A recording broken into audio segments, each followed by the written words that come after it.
बंगाल विभाजित हुआ है, किंतु जब तक पूर्वी और पश्चिमी बंगाल के लोगों को अपनी साहित्यिक परंपरा का ज्ञान रहेगा, तब तक बंगाली जाति सांस्कृतिक रूप से अविभाजित रहेगी। विभाजित बंगाल से विभाजित पंजाब की तुलना कीजिए तो ज्ञात हो जाएगा कि साहित्य की परंपरा का ज्ञान कहाँ ज़्यादा है, कहाँ कम है, और इस न्यून अधिक ज्ञान के सामाजिक परिणाम क्या होते हैं। एक भाषा बोलने वाली जाति की तरह अनेक भाषाएं बोलने वाले राष्ट्र की भी अस्मिता होती है। संसार में इस समय अनेक राष्ट्र बहुजातीय हैं, अनेक भाषा भाषी हैं।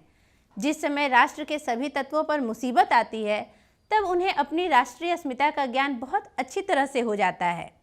जिस समय हिटलर ने सोवियत संघ पर आक्रमण किया, उस समय यह राष्ट्रीय अस्मिता जनता के स्वाधीनता संग्राम के समर्थ प्रेरक शक्ति बनी। सोवियत संघ के लोग हिटलर विरोधी संग्राम को उचित ही महान राष्ट्रीय अथवा देशभक्तिपूर्ण संग्राम भी कहते हैं।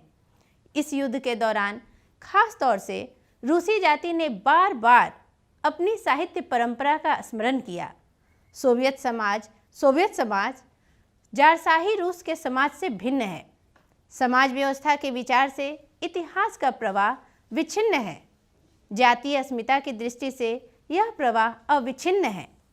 जारशाही रूस के तोल्स्टॉय सोवियत समाज में पढ़े जाने वाले लोकप्रिय साहित्यकार हैं और रूसी जाति की अस्मिता को सुदृढ़ और पुष्ट करने वाले महान साहित्यकार हैं। समाजवादी व्यवस्था कायम होने पर जातीय अस्मिता खंडित नहीं होती, वरन और पुष्ट होती है। इसके साथ सोवियत संघ में बहुजातीय राष्ट्रीयता का पुनर्जन्म हुआ है और यह राष्ट्रीयता अब एक सामाजिक शक्ति है, जैसी वह 1917 से पहले नहीं थी। जारशाही रूस में बहुत सी जातियाँ पराधीन बनाकर रखी गई थीं। उन सब पर रूसी जाति के सामंत और पूंजीपति शासन करते थे। जैसे और बहुत से साम्राज्य होते हैं, वैसे ही यह भी एक साम्राज्य था। 1917 की क्रांति के बाद रूसी और गैर रूसी जातियों के आपसी संबंधों में बहुत बड़ा परिवर्तन हुआ। बहुत सी जातियाँ सोवियत संघ में शामिल न हुई, अलग हो गई।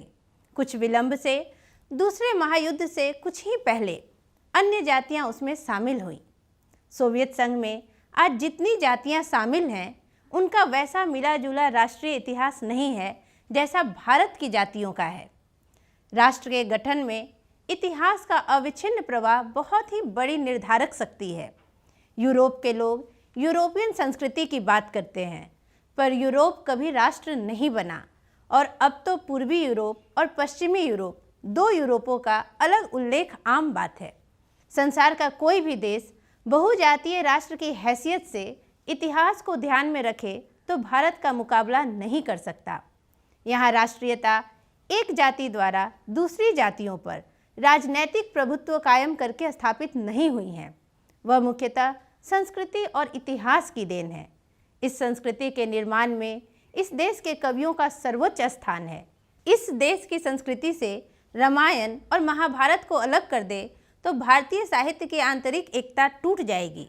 किसी भी बहुजातीय राष्ट्र के सामाजिक विकास में कवियों की ऐसी निर्णायक भूमिका नहीं रही जैसी इस देश में व्यास और वाल्मीकि की है। इसलिए किसी भी देश के लिए साहित्य की परंपरा का मूल्यांकन उतना महत्वपूर्ण नहीं है जितना इस देश के लिए है।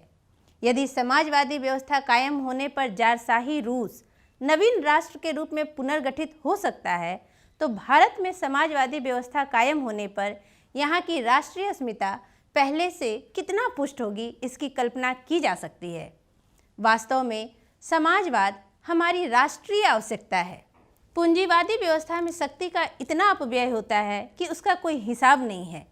देश के साधनों का सबसे अच्छा उपभोग समाजवादी व्यवस्था में ही संभव है।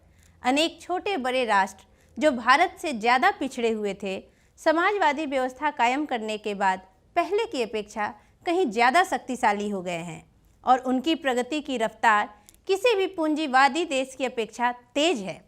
भारत की राष्ट्रीय क्षमता का पूर्ण विकास समाजवादी व्यवस्था में ही संभव है और साहित्य की परंपरा का पूर्ण ज्ञान समाजवादी व्यवस्था में ही संभव है।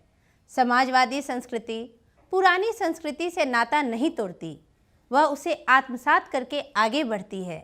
अभी हमारे देश की निरक्षर निर्धन जनता नए और पुराने साहित्य की महान उपलब्धियों के ज्ञान से वंचित हैं। जब वह साक्षर होगी, साहित्य पढ़ने का उसे अवकाश होगा, सुविधा होगी, तब व्यास और वाल्मीकि के करोड़ों नए पाठक होंगे। वे अनुवाद में ही नहीं, उन्हें संस्कृत में भी पढ़ेंगे और तब इस देश में इतने बड़े पैमाने पर सांस्कृतिक आदान प्रदान होगा कि सुब्रमण्य भारती की कविताएं मूल भाषा में उत्तर भारत के लोग पढ़ेंगे और रविंद्रनाथ की रचनाएं मूल भाषा में तमिलनाडु के लोग पढ़ेंगे। यहाँ की विभिन्न भाषाओं में लिखा हुआ साहित्य जातीय सीमाएं लांघकर सारे देश की संपत्ति बनेगा।